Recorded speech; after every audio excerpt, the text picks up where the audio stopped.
Hello and welcome to More Than the Song, an opportunity to discuss the voice and sung worship within the Salvation Army. Music Editorial are conducting interviews with a variety of choral leaders and champions of vocal music with the aim to receive inspiration and sound teaching and to re-energize those of you who have a love for singing. Today I'm joined by Dr. Ronald Smart, and you'll have to bear with me. It's hard to know where to start to introduce Ron because of just the sheer impact he's had on Salvation Army music making, but also the wider choral world. Ron gained his undergraduate degree from the Sydney Conservatorium of Music, a master's degree from the University of Cincinnati, and his doctorate in music education from the University of Southern California. And Ron was founder and director of the Pan-Pacific Music Camps, artistic director of the Sydney International Music Festival, dean of the Australian Institute of Music, and vice president and board member of the International Federation of Choral Music. He has been an adjudicator for many international choral competitions, such as the World Choir Games for 15 years and the Pacific Basin Choral Festival, amongst others. Ron has conducted in a lot of the world's major concert venues and spent many years at the Sydney Conservatorium of Music, including tenure as the director. Within the Salvation Army, Ron has led both the Hollywood Tabernacle Band and Sydney Staff Songsters, amongst other core groups. Ron currently attends the Wollongong Corps with his wife, Jeanette. In 1990, he was awarded the Australian Public Service Medal by Queen Elizabeth, and in 2019, he was included in the Queen's Birthday Honours List again, receiving the Order of Australia Medal for services to music in Sierra Leone. This is just a snapshot of Dr. Smart's work, and the really encouraging aspect is, despite being in such high demand, he has given so much to the spiritual life of the Salvation Army through his leadership. So thank you so much, Ron, for taking time and joining us today. I really appreciate it. It's a great pleasure, Carl. Yeah. So I'll start with a question that we're asking each of our guests first off.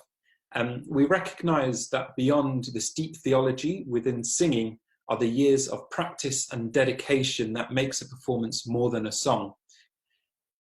What makes a vocal offering more than a song to you?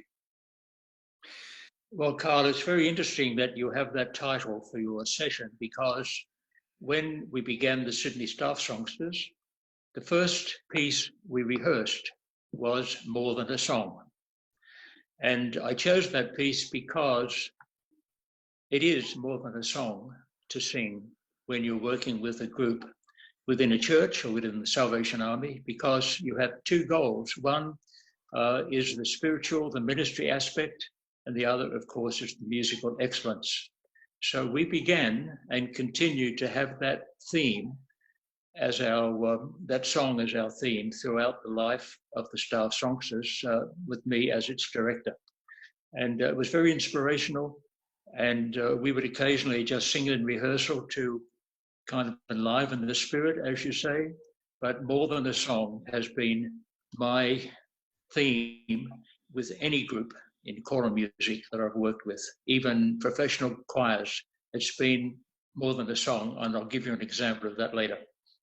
Great, thank you. And yeah, and we'll touch upon your work with the Sydney Staff Songsters as well. So I thought we could chat about your education. And you decided to go to the USA for 11 years, I think it was, to study. Why is that? Well, when I finished in Sydney with the Conservatorium, I was offered a place in the Sydney Symphony Orchestra as a trombonist. And so my background was brass. I played in the orchestra for 3 years and then taught school for a couple of years because I had been given a scholarship to study, and that was payoff for the scholarship. And then I wanted to go overseas to study, and I was offered a scholarship to the Paris Conservatoire. I didn't take that because I really didn't want to be a professional trombone player, even though I was a professional player. But I thought if I go to the Paris Conservatoire, the emphasis will be on performance, trombone performance and my career will go in that direction. I didn't want that. I wanted it to be in music education, music administration, and so I chose Cincinnati, where there was a wonderful brass choir, and former Salvationist was the director of that brass choir, and I went there to do a master's degree, and I went there as the principal trombone of the Sydney Symphony Orchestra. When I got there, I discovered that there were many more players better than I in that conservatory.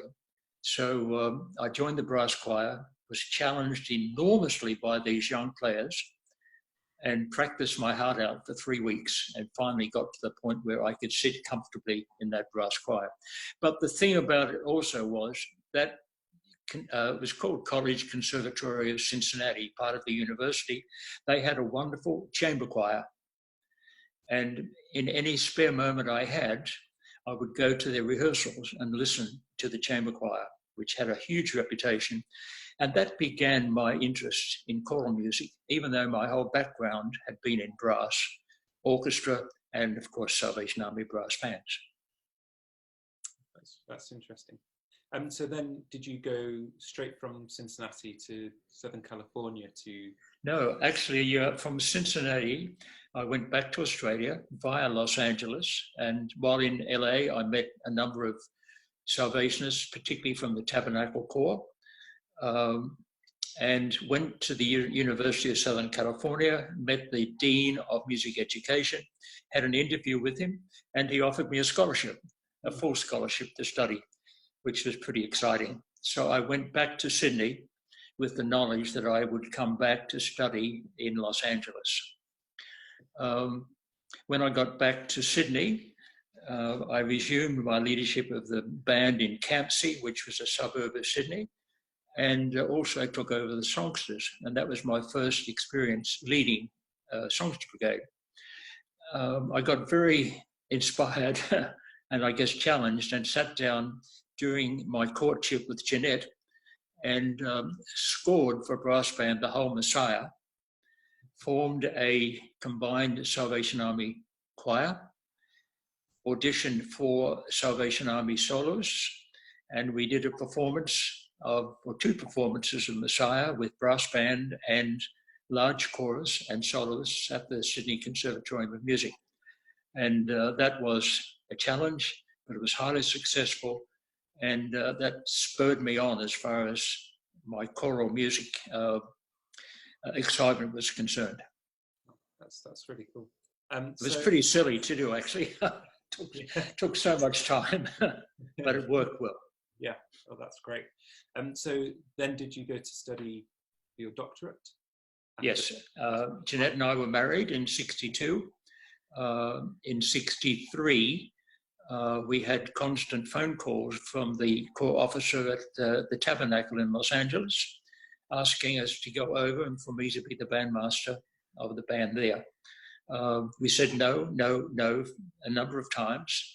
And finally, Captain Tobin was his name. He came up with an offer from the Corps that was too good to be true and too good not to accept. And so we went to LA early 1963, and I took over the Tabernacle Bands, prepared it for a European tour, which was already planned for 1964, and had a wonderful period of preparation with the band, and enjoyed that corps very much. Of course, after the tour, we came back and we moved from Los Angeles to the Hollywood Tabernacle.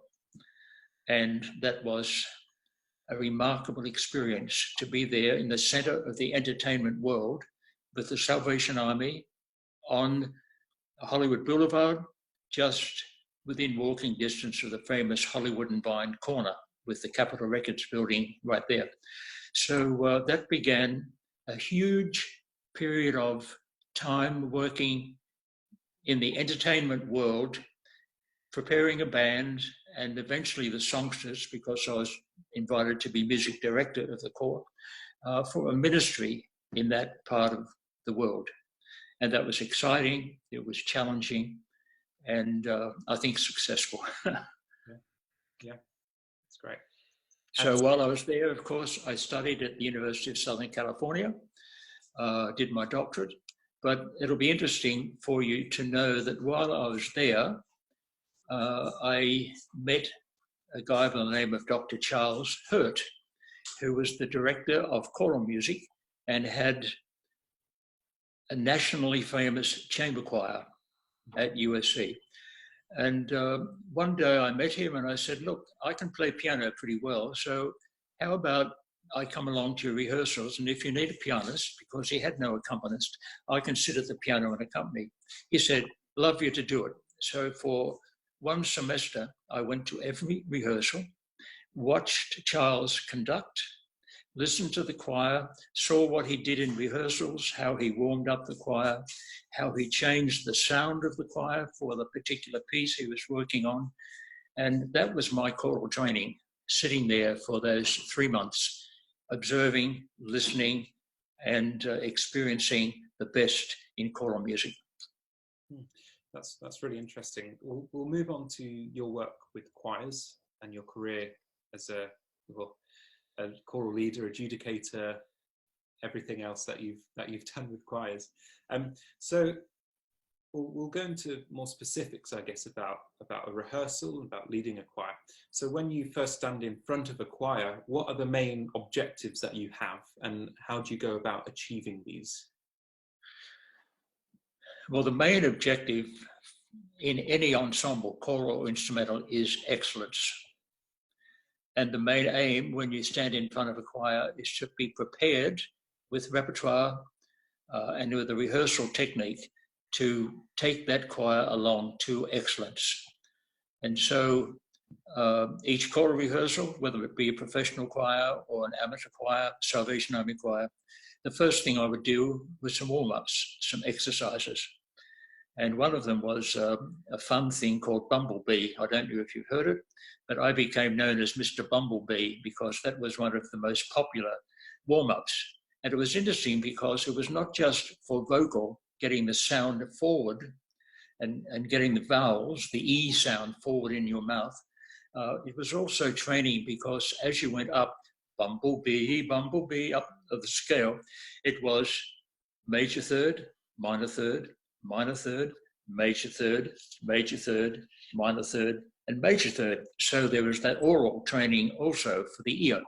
So it was the development of the vowel, training the choir to listen and to vocalize, and others were bringing the R sound forward, like ni ya, that kind of thing. And so I always began rehearsals. Sometimes the choir didn't like it, so I had to make it interesting enough for them to enjoy it. And I think I was pretty successful doing that. But I found that was very important to identify the sound of vowels for the choir. And I learned that too when I listened to USC choir, the chamber choir, because the sound of a Bach chorale was very different to the sound of a Brahms requiem, very different to a spiritual arranged by someone like Moses Hogan. And so I learned the difference in sounds and how to make that difference. And so I did that through vocalizing and identifying to the choir the difference, like these kinds of sounds. And I found that to work very well. Yeah. And the choir, as a result, usually got to an excellence quite quickly. The choice of repertoire, also very important. And I used a lot of Salvation Army repertoire. I think the Salvation Army publications of choral music over many, many years has been quite excellent. Some of the songs, like some of the brass band pieces, not so good, but there were so many wonderful choral pieces in our repertoire. And I got quite disappointed in a number of workshops that I did in the Salvation Army in Australia, that so many of the songster leaders didn't know the good repertoire that the Salvation Army was publishing.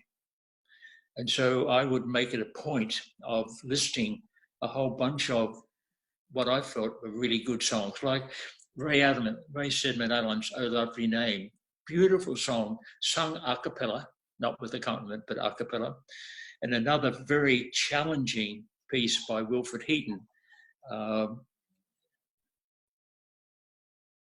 It's the song called "Intercede, O Lord." I hope you know it, by Wilfred Heaton. Very difficult song to sing. Has to be sung a cappella. And I first introduced it when I was the songster leader at Hurstville Corps, which is a suburb of Sydney.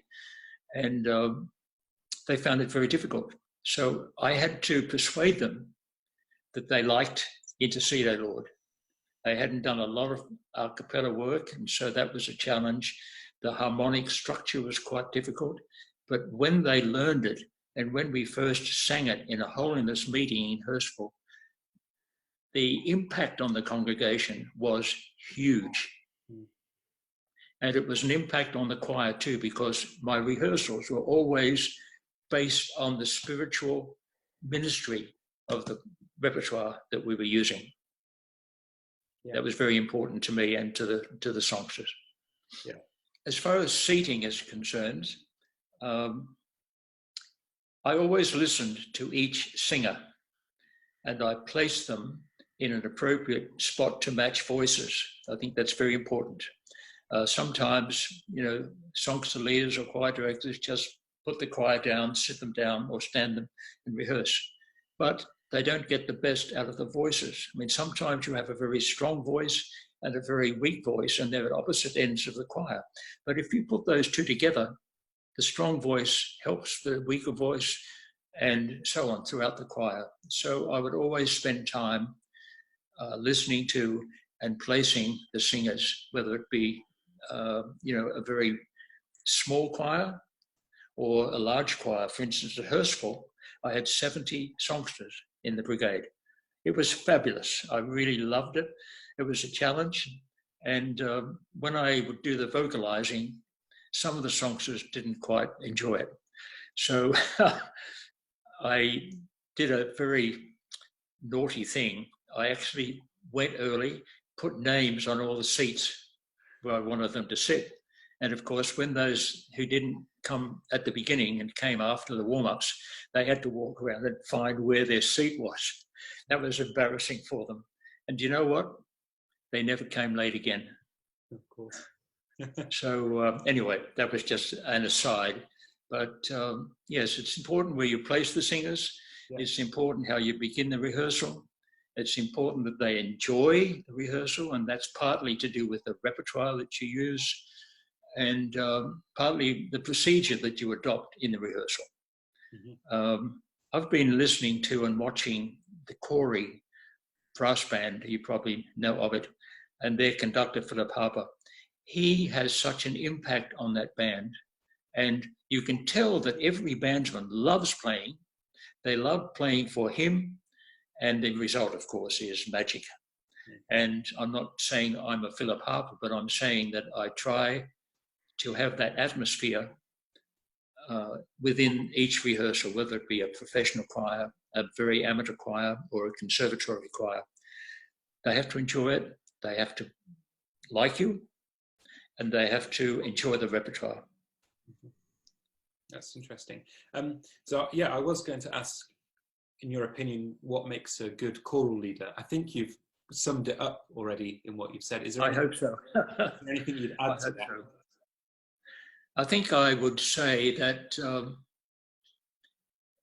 you have to have an understanding of choral music, and you have to seek out ways to get that understanding. I did it by listening to the USC Chamber Choir. I've done it by listening to competitions around the world, by going to workshops. I've taken the opportunity to listen to great choirs and watch great conductors. I mean, you have one in England, Simon Halsey, who worked with Simon Rattle, with the Birmingham Choir and then the German Radio Choir. Simon, I've watched in a performance, and it's a total masterclass watching him and listening to him. And he's right on your doorstep. Yeah. But one of the problems is, Carl, that a lot of amateur songster leaders or choir directors, they don't take the opportunity. I mean, I've encouraged songster leaders to go to, for instance, here we have Australian Choral Directors Association. We have masterclasses and workshops every year. And I encourage the songster leaders to go, but they don't really see the importance. And that's something that disappoints me, but it's also something that I'm working on and hope that more and more will actually take the opportunity to sit under the guidance of, or just watch and listen to really great choral conductors. Listen to how they transform the sound. Take the pace of the rehearsal into their minds and see how they work, because all of this is so important. And if you don't know about it, you don't understand it, then your job is very, very difficult. Yeah, I had a similar conversation with Harold last week, and we talked about the importance of branching out and kind of out of the Salvation Army bubble when wanting to develop your own choral leadership. Sure. And taking advantage of anything that is around, even if it is just watching videos and recordings of conductors. Sure. And now we can do that so easily. Yeah. But there are so many opportunities, like in the US, they have the American Choral Directors Association. Mm-hmm. They have annual conventions. They have statewide conventions. It's so easy to go to these events, watch conductors, listen to choirs.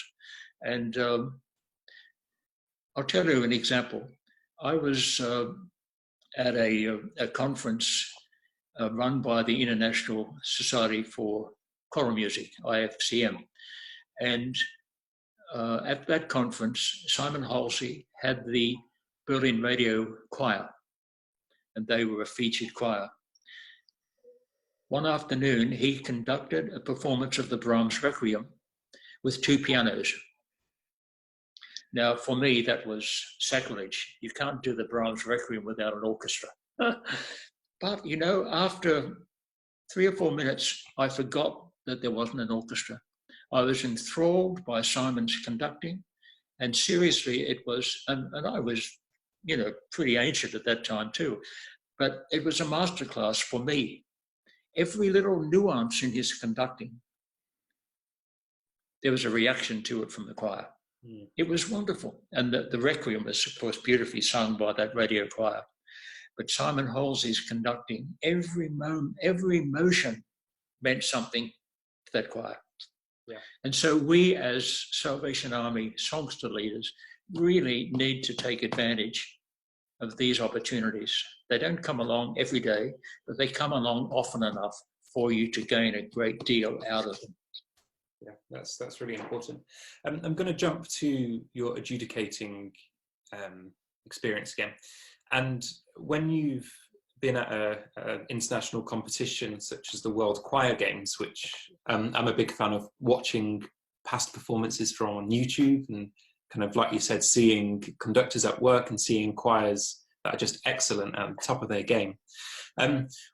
When you're adjudicating and you're sat there listening to a choir, what do you want to see and hear from a winning choir? What are you looking for? Okay, the first thing I look for is intonation. And if the intonation is not good, I just put a line through the form. Okay. They won't get a prize. Intonation has to be good. I mean, you might imagine sitting listening to a choir that doesn't sing in tune. It just doesn't make it. Yeah. But if the intonation is good, then you listen to that choral sound, you listen to the vowels and the style of the piece. I mean, if it's a spiritual, it has to be sung with that style. If it's a Bach chorale, then it has to be sung in a different style, but appropriate to that Bach chorale and a cappella. The conductor I look at his or her gestures, the impact that he has upon the choir and the response of the choir to the conductor's gestures and so forth. The communication of the choir from the stage out to the audience. That's so important. And that's been a thing with me all through my career, both with the band and with the choir. You have to communicate to the audience.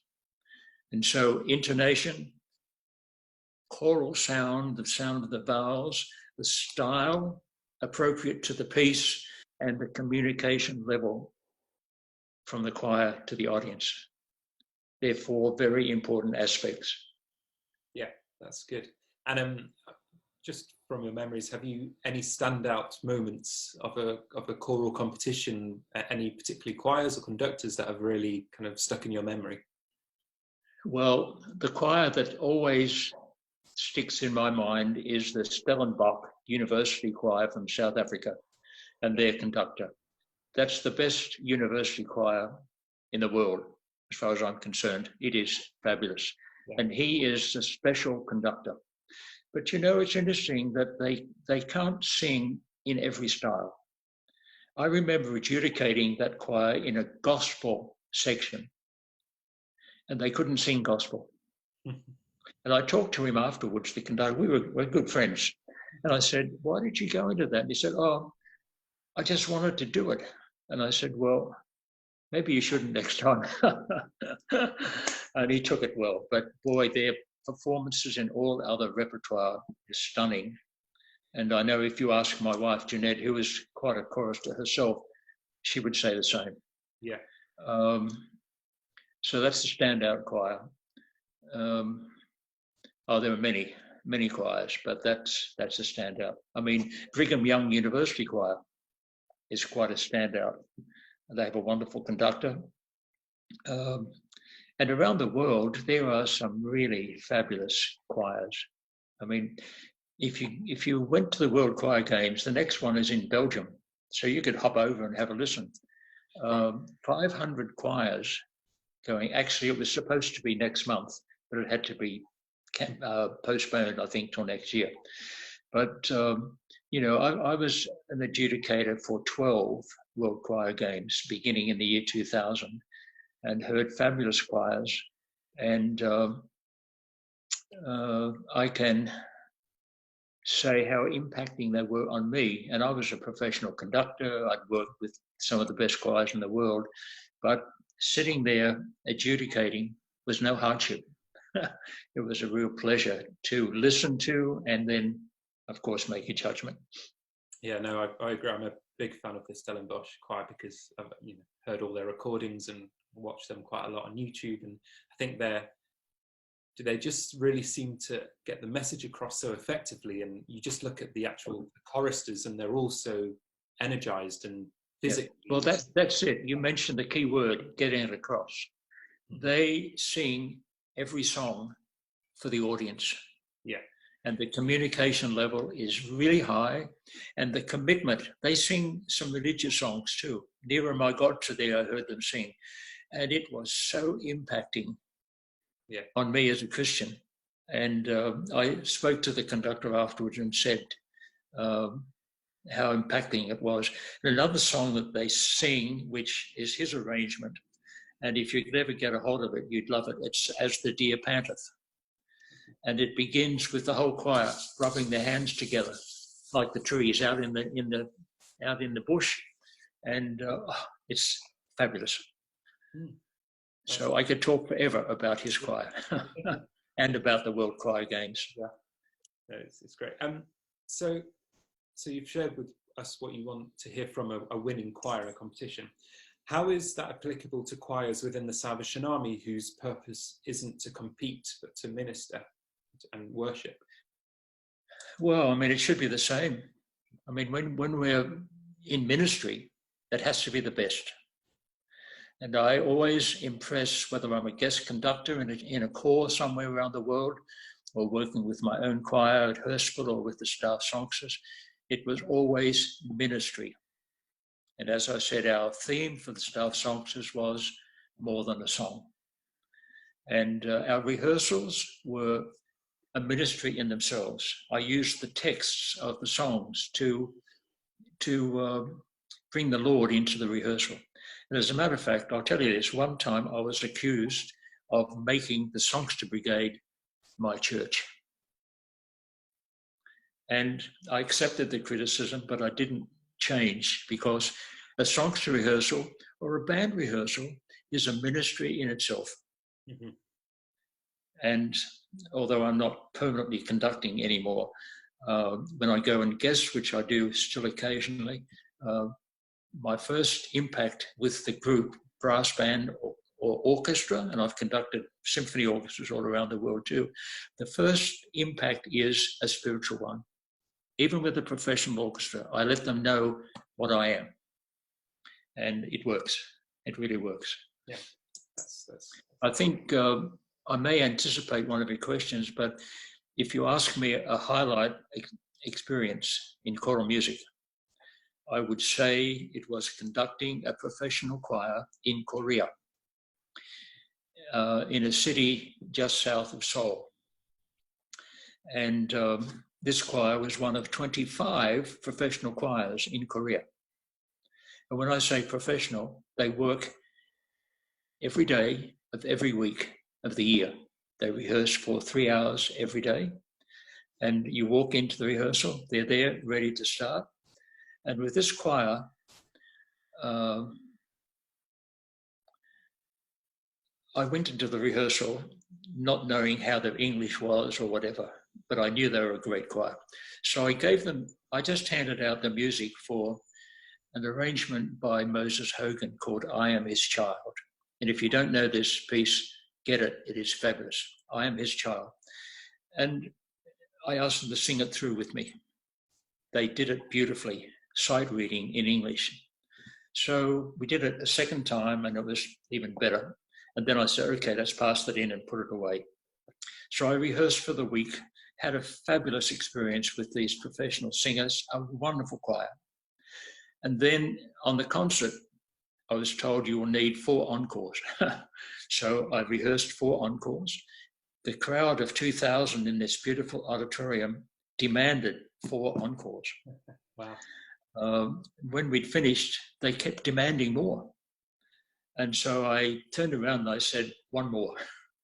So I said to the choir, we'll sing such and such, and started to conduct. But the pianist didn't play what I'd said. She played the introduction to I Am His Child. Right.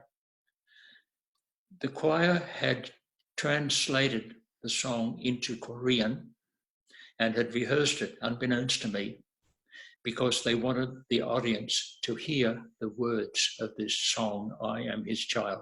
I mean, Korea is a very spiritual country, as you would well know, lots of huge churches there. And so I just walked away, left the choir to sing, and stood on the side. And you could just feel the impact of this I Am His Child in Korean, pulling the choir, the audience into the choir. It was a magical experience, but a spiritual one. And that's one of the great highlights of my career. Yeah. The Sydney Staff Songsters, they were great too. I had a wonderful time with them. We'll get onto the Sydney Staff Songsters now, actually. So it's my understanding that in 1989, Commissioner Lovett asked you to leave the Staff Songsters in Sydney. Can you remember what the aim of the group was and what the intentions were behind forming it? Well, there had been a group of women singers called, I think, the Territorial Salvation Singers, and he wanted to have a SATB choir representing the territory.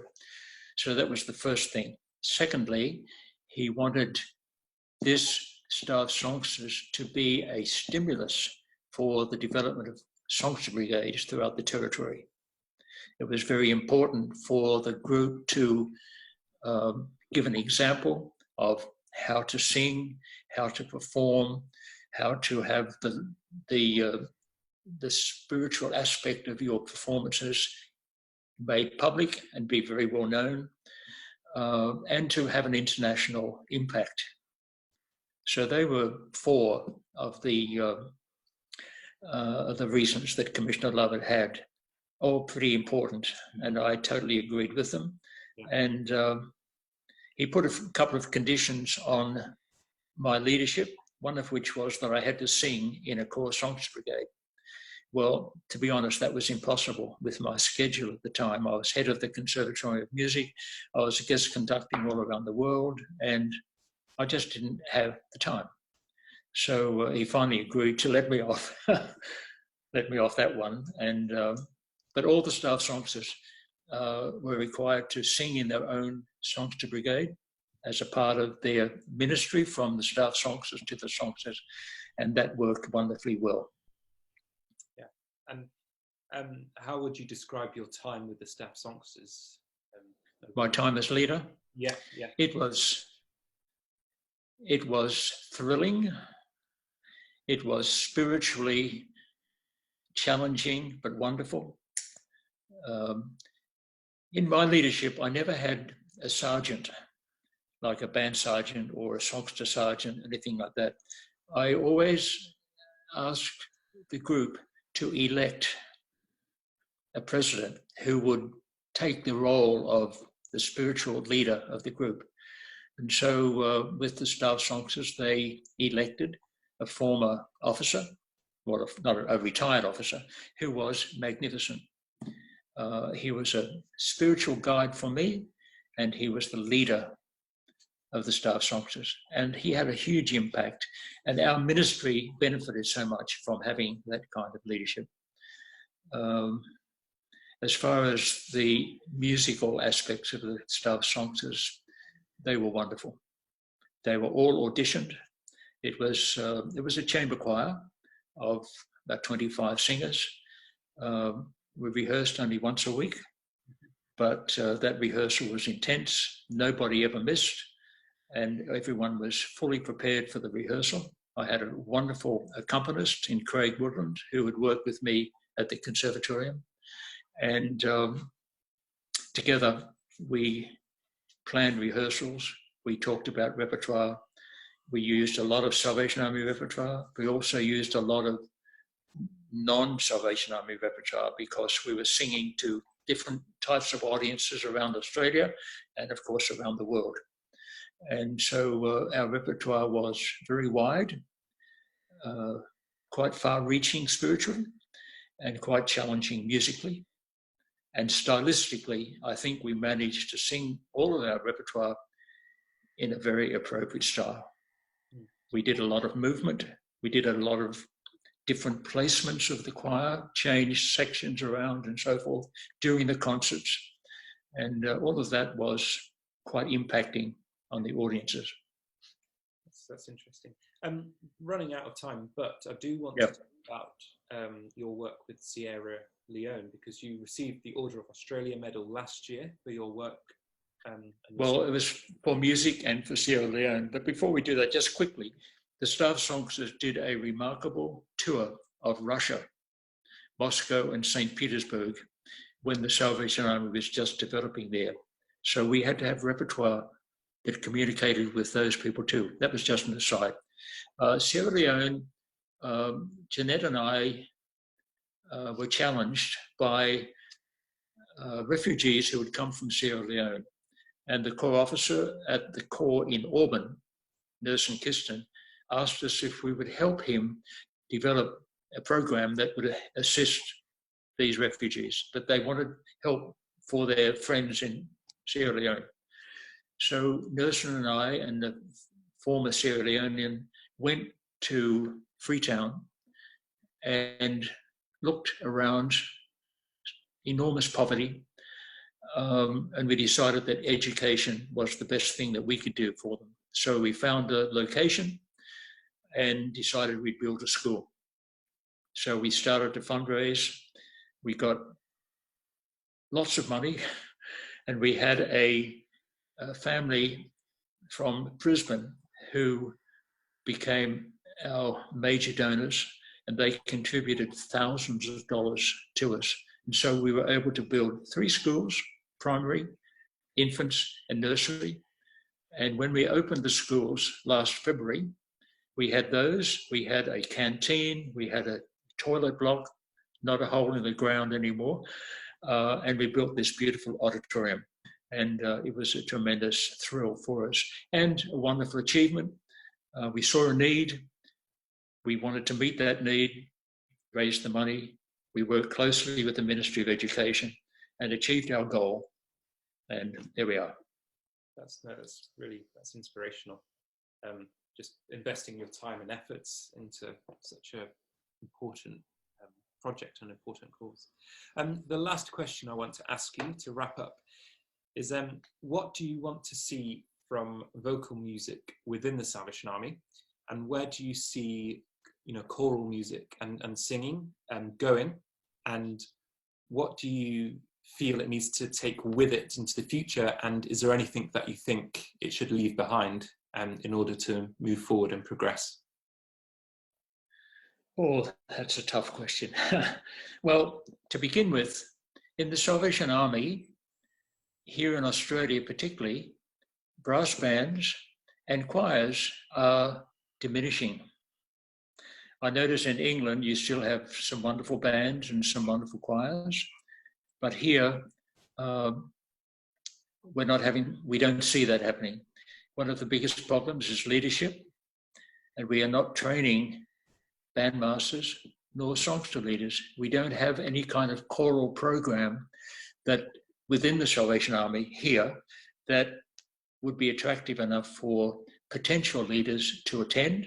The repertoire for Salvation Army songster brigades certainly has its base in the publications that you guys present from England, but also there has to be, I think, an exploration of Christian music published by Word or published by the Lanus. I mean, composers like Moses Hogan, and I mentioned that song to you, I Am His Child. You sing that in a Sunday morning holiness meeting, and you'll have people coming to the holiness table. So we need to explore what's available. Stick to Army repertoire because there's a lot of good stuff there, but also explore, get to know what publications are available. But the training of our songster leaders is preeminent. It needs to be ramped up somehow. We need to give encouragement to young people to take on leadership roles. I'm currently mentoring 2 young men at our corps in Wollongong in leadership. They're both band people, and I would be happy to do that with choral leaders also, but I haven't had the chance yet. It may come. And we need more people who can mentor, who can impress, who can motivate, and to get these young people into choral leadership. I'm not quite sure how we achieve this other than headquarters, guys like yourself, arranging for workshops, arranging for masterclasses, encouraging potential leaders and current leaders to go to as many choral workshops and masterclasses and festivals and competitions as they can to hear what's going on outside. Because, choirs, there are thousands of choirs in Australia, very good ones. But within the salvos, we're diminishing, we're not enlarging. And that's a big, big worry for me. There's not much I can do now. I'm just getting a bit over the hill maybe, but I do my bit when I can and guest conduct when I can, and try to be inspirational to young people in the music field, both brass band and choral. But something has to come from guys like you in positions at headquarters to promote things that will be attractive to young people, to attend, to learn. I mean, conducting is easy. Anyone can beat 1, 2, 3, 4. But to have hand gestures that say something to the choir, that means something, you have to learn this. And you can be taught. You can be taught this. You can even be taught how not to beat 1, 2, 3, 4, which is important, as well as knowing how to, manipulate the sound of the choir with your hands and with your face. Yeah, the face is important. That's really encouraging. It's been really good to chat to you today. Very inspiring to hear, your experience, but also kind of hearing about your passions and where you see vocal music going and things that need to change, but things that we do well as well. So thank you so much for joining me today, Dr. Ron. It was my pleasure. I've enjoyed it very much, and congratulations on this initiative that you have for More Than a Song, because that's what it is. Thank you. Thank you.